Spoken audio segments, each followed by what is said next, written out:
قل هو اللہ احد اللہ الصمد لم یلد ولم یولد ولم یکن لہ کفوا احد.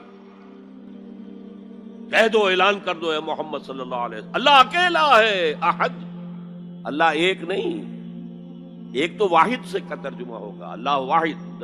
احد، اکیلا، تنہا، کوئی اس کا ساجی نہیں ہے.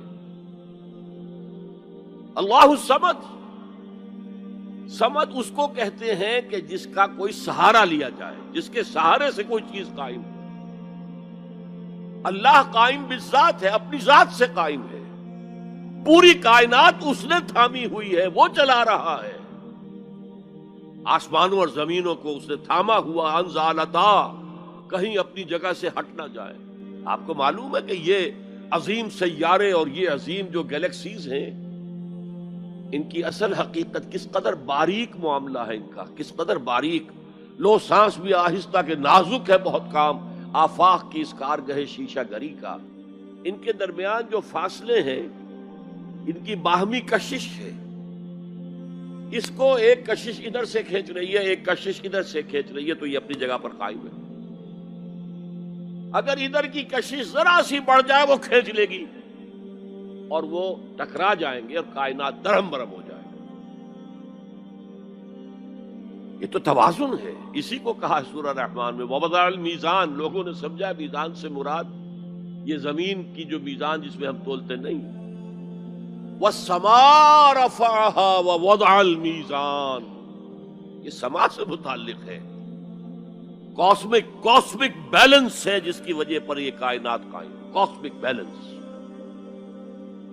بہرحال اللہ ہی ہے جو قائم بالذات ہے اور باقی سب اس کے سہارے قائم ہیں.